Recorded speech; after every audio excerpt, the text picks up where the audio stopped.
morning, everyone. This is Jacqueline Gordon Kane. Welcome to the book club of Lessons Learned as a Woman. This is a book that I wanted to write to share with my daughters all the good, bad, and ugly things that I had to endure in life as a woman. And when I got cancer, I thought about it. I said, I really need more time. I really have so much to teach my girls at the time that were very young. They're now 14 and 16, which is a blessing, soon to be 15 and 17 in July.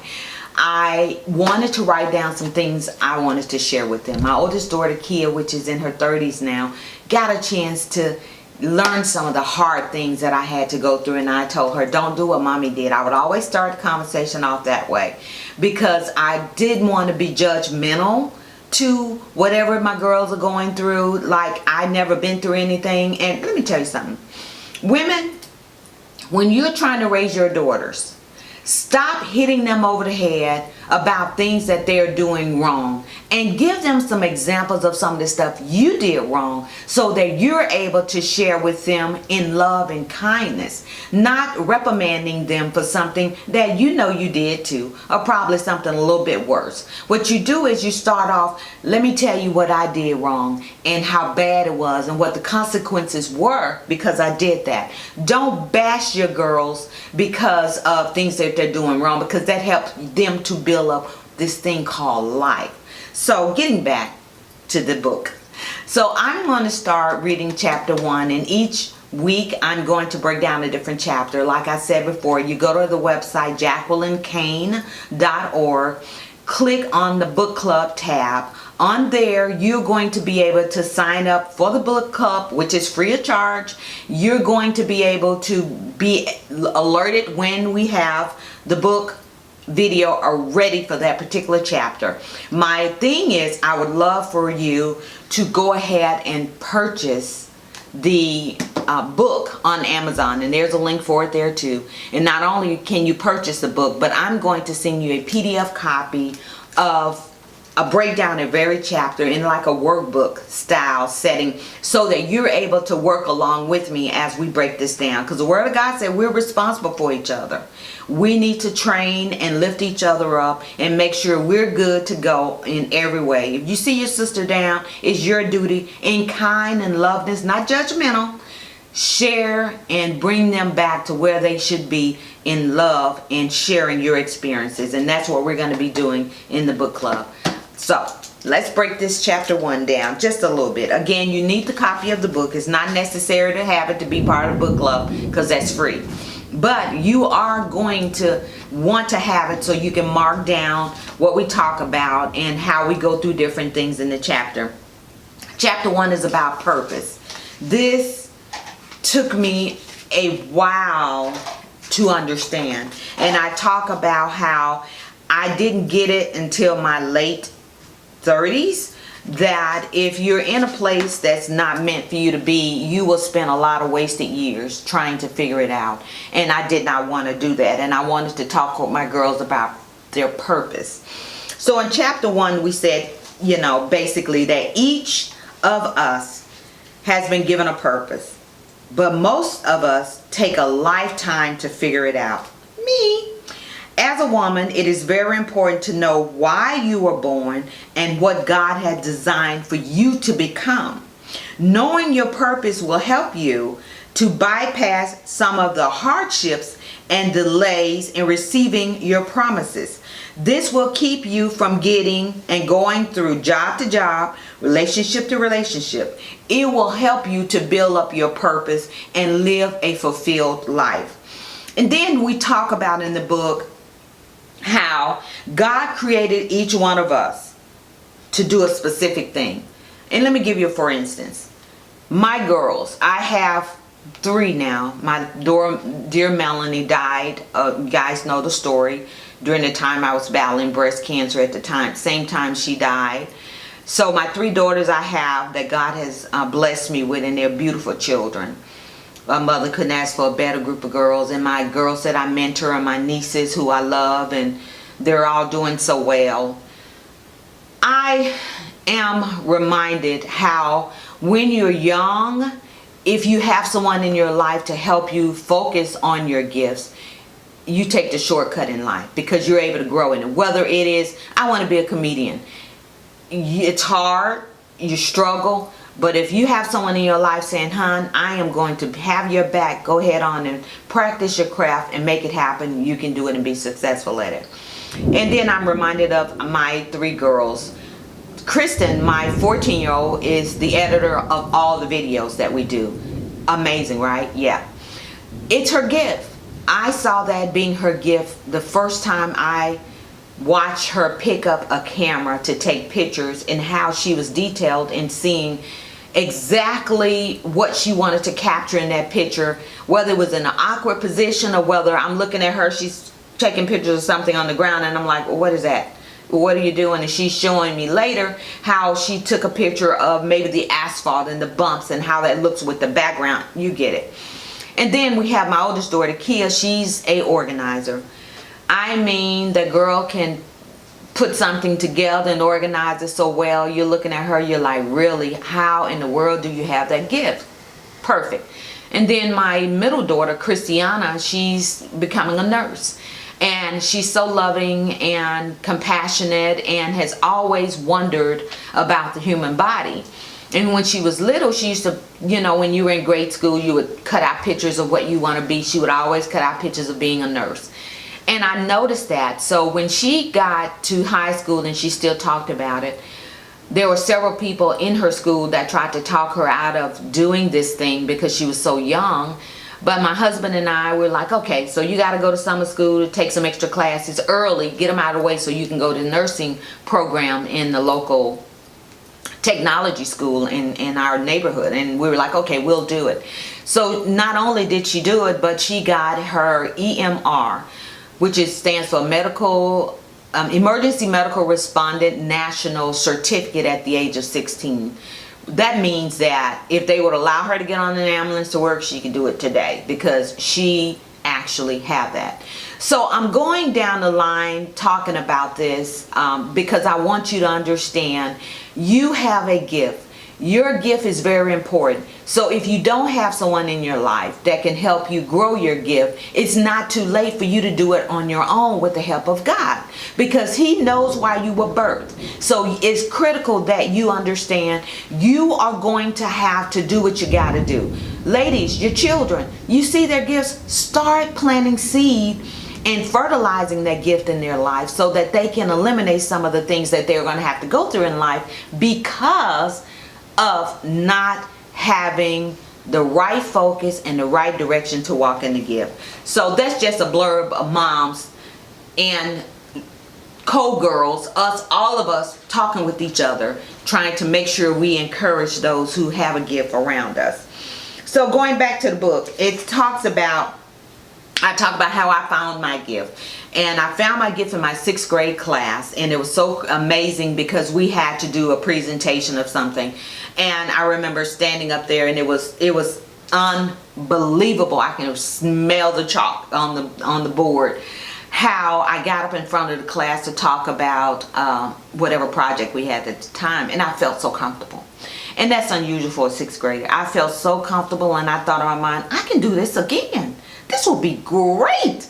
I need to do this again. So I, knew then that I enjoyed speaking to others. I enjoyed talking and sharing things with others. But again, I did not have anyone in my life at the time to help my gifts to grow. So did it take me 30 some odd years to get it? Yes, it did, because of that. So I'm going to go and break down how you need to know what you need to do to make sure you're living your purpose. In Jeremiah 1:5, and I'm reading the NIV version, it says, "Before I formed you in the womb, I knew you. Before you were born, I set you apart. I appointed you as a prophet in the nations." See, the Lord was saying here in Jeremiah that each one of us, before we were even born, were given a seed of a gift planted in us. Did you get that? A seed was planted in us. Let me give you an analogy. Okay. So, say for instance, someone gives you a big box with a gift in it. It's huge, and we've all seen this on social media, how you're looking through the box and then there's another box, and you're looking through the box and there's another box, and you're looking through the box, and then you get down to the last box and it's this little tiny box, and a lot of times it's something very valuable, but you had to keep opening the boxes to get to it. Get my point? Okay. So God, when we were in our mother's womb, everyone was born with a purpose. You were born with a purpose. Your mother and father did not know what your purpose were unless they were prophesied and given that purpose ahead of time by the Lord, which is awesome. But technically, we're all born into this world. We're all born to do a certain thing. But if we don't take the time to connect with what God has birthed us to do, we will spend a lifetime spinning our wheels and never getting to where we need to be. So what the word was saying here is that before we were born, God ordained a purpose for us. Before, catch this, we were put in our mother's womb, God had given a purpose for us. See, everyone in this world has a purpose. I think about my son-in-law, who's a truck driver, and he owns his own fleet because he just took his life to another level. He just didn't want to work for someone. He wanted to actually work it the way he wanted to work it for his family. He's on the highway every day. Is that a gift that I can do? Absolutely not. I would be the most cranky, attitude-ish person you could ever meet if I had to drive back and forth anywhere for a living, because it is not my thing. My husband Kane always laugh at me because I talk to the traffic like crazy. What are you doing there? What are you doing? Oh my God, look at these people. And he can't stand it. So no, that's not a gift I can have. But God gave a gift to him. You get me? I can't stand to see blood and gory blah blah blah. But you have doctors and nurses who are gifted to do those things, and it's no brainer for them. They see it, they do it, and it's like, oh well, no problem. You get what I'm saying? Then you have teachers. God bless every teacher, because Lord knows in today's time it is one of the hardest jobs you can have, because you're trying to plant a seed for that generation to grow and be educated, and it's difficult sometimes. I know I could not be in a classroom with a bunch of kids, because with the way that I think you should be, I would have to send them home and not let them come back in my classroom until they get some sense. Or I would make their moms or dads come and sit with them every day to see how they're acting. See, they would kick me out of school because I would just like, oh no, I'm not going to let you sit here and not live the life that you need to be living. I would want to be the second mom at school, and that may not work for people. So I know. So you get the point. Every single person was born with a particular gift. Before they were even planted in our mother's womb, God had ordained us to do a certain thing. Now let me get to the juicy part, because I know this is what you want to know. Okay. So, passion is a secret to what your gift may be. Did you hear me? What are you passionate about? So, purpose is also tied to your passion. Passion was placed in each of us, and it was designed by God to encourage us to do whatever we love. What are you passionate about? What are some of the tasks, hobbies, and thoughts that keep coming back to you over and over and over again? Check this out. What will you do for free? Think about it. And then I'll list here below some of the things that can cause great success if you are walking in your passion. Say, passion is what drives successful people to watch and work into the wee hours of the night. See, if you're passionate about something, it's amazing how you'll stay up all night to do it. Passion is what causes you to study your craft and know how to be an expert in what you desire to do in whatever field that is you want to work in. Then we talk about passion is what a mother has for her children. Don't mess with my babies. Just don't do it. because my babies are my babies and they are off limits. And I have passion about making sure they're successful in everything they do because they're my babies. Passion is the thing that causes you to fall in love. You remember, ladies, when you were dating, you remember how that was? When you found the right one? And if you haven't, don't worry. We're going to talk about that in the book too. God got you. But how that bubble in your stomach when you saw them, and how excited you were that when they walk in a room, you were passionate about making sure they were happy and had what they need. It's passion. True passion causes us to become the best that we can be. Did you hear that? True passion is what causes us to be the best that we can be. If you want to develop a full life, walk in passion.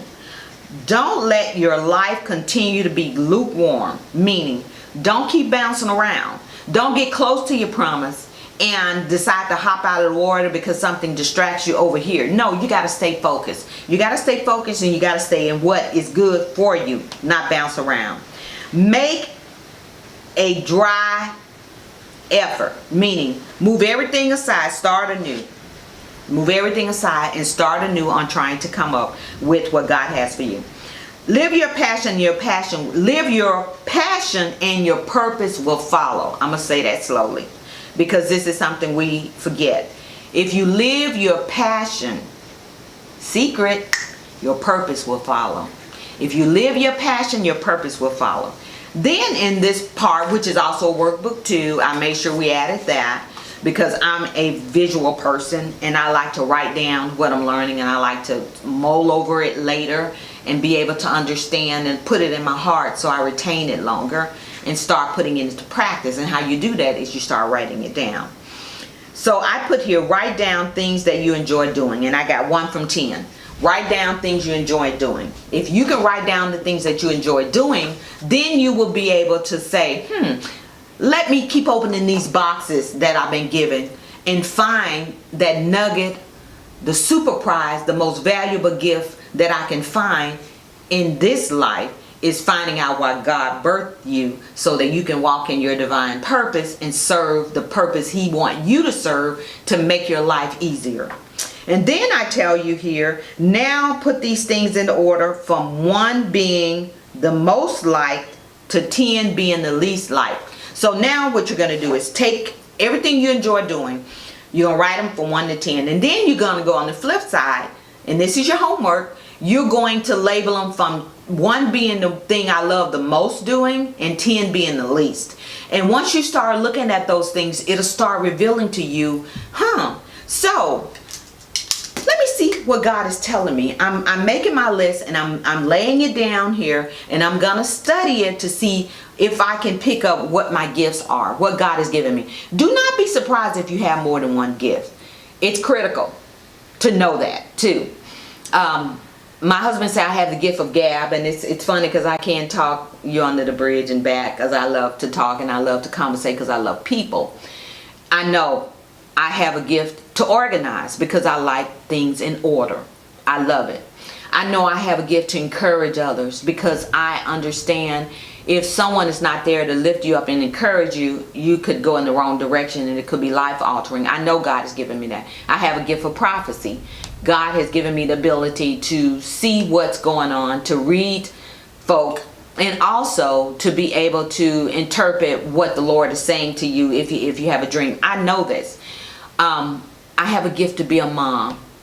I have a gift to be a mom because I love being a mother. I love being a wife. I love being able to see my family prosper. So you get the point. There are lots of gifts.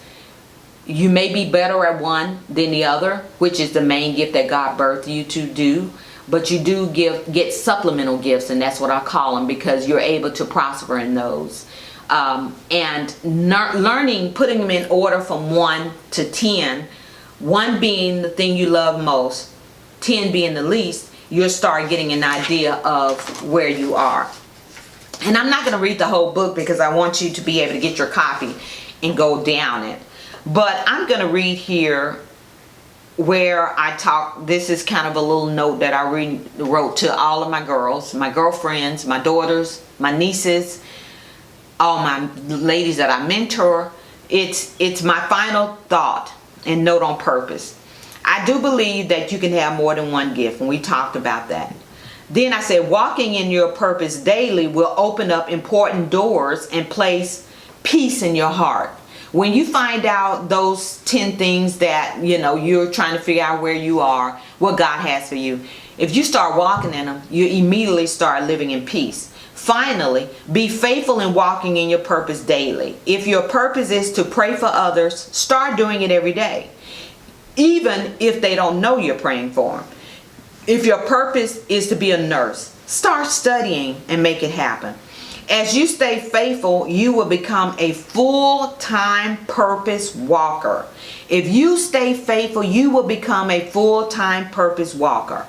And this is what I said to my girls. I said, if you don't like the road that you are on, start paving a new road, by Dolly Parton. Did you hear that, ladies?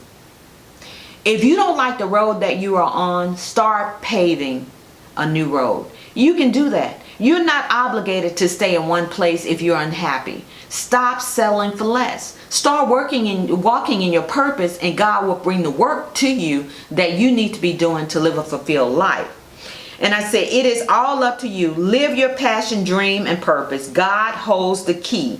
He is waiting for you to ask for entry through the door.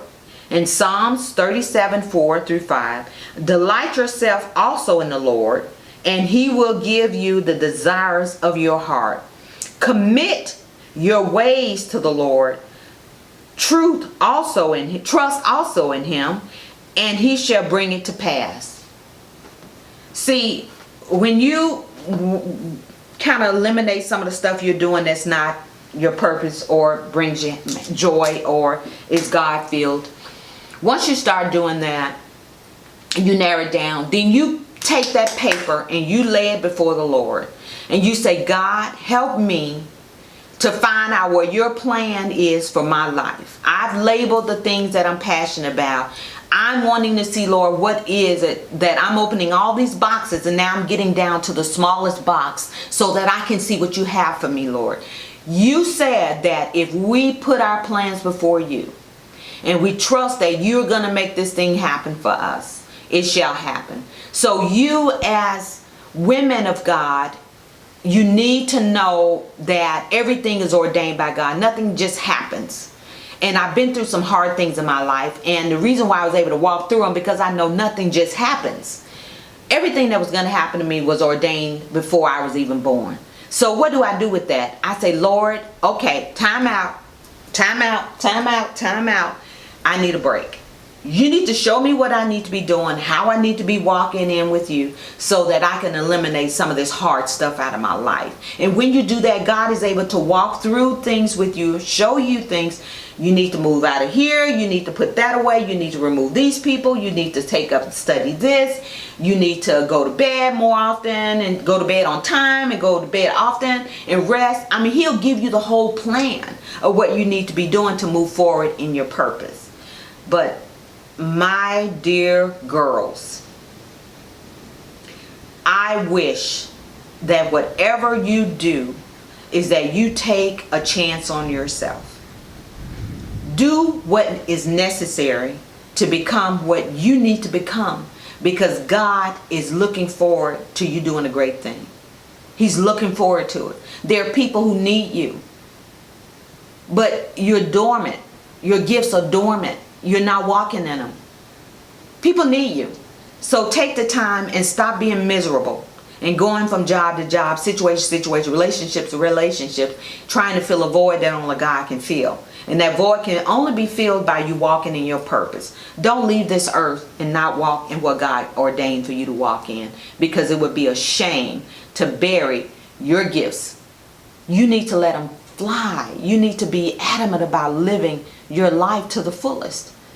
I want to share the gift that God has given me, and I want to share it with everyone who's willing to receive it. And so do you. because that's what your blessings are tied into, right? You get the point.